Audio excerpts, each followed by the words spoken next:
সুন্দরবনে হরিণ শিকারীদের পাতা ফাঁদে পড়ে আহত হওয়া বাঘিনীটি দীর্ঘ ৬ মাস পর সুস্থ হয়ে ফিরেছে নিজের আবাসভূমিতে। আবহাওয়া অনুকূলে থাকলে চলতি সপ্তাহে সুন্দরবনের চাঁদপাই রেঞ্জের গহীন বনে অবমুক্ত করা হবে বাঘিনীকে। বনের পরিবেশ ও চলাচল পর্যবেক্ষণে বাঘের গলায় এবার পরানো হচ্ছে বিশেষ স্যাটেলাইট কলার।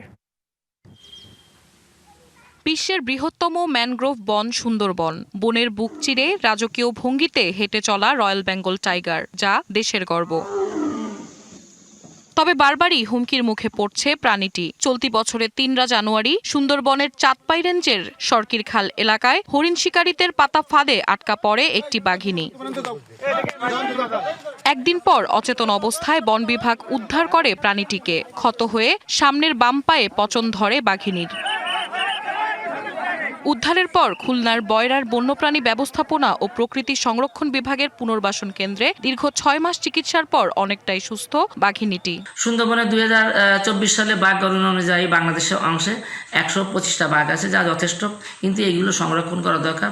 যদি সংরক্ষণ না করা যায় তাহলে একসময় বাঘ বিলুপ্ত হওয়া মানে বনও বিলুপ্ত হয়ে যাবে। এই জন্য আমরা সবাই সম্মিলিতভাবে চেষ্টা করব বাঘ সংরক্ষণ করার জন্য। বন বিভাগ জানিয়েছে সম্পূর্ণ সুস্থ বাঘিনীটিকে চলতি সপ্তাহেই ছেড়ে দেওয়া হবে চাঁদপাই রেঞ্জের গহীন বনে। হিউস্টনে রকিং টেস্টি, সীমানা ছাড়াও নিজেকে হারাও।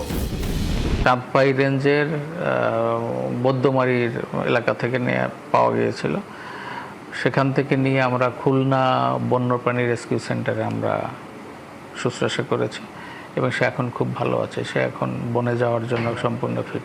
সুন্দরবনে ২০১৮ সালে যেখানে বাঘের সংখ্যা ছিল ১১৪টি, ২০২৪ সালের জরিপ অনুযায়ী বেড়ে দাঁড়িয়েছে ১২৫টিতে। বন কর্মকর্তারা বলছেন, সুন্দরবনকে বাঁচিয়ে রাখতে হলে বাঘের অস্তিত্ব রক্ষা করা অপরিহার্য।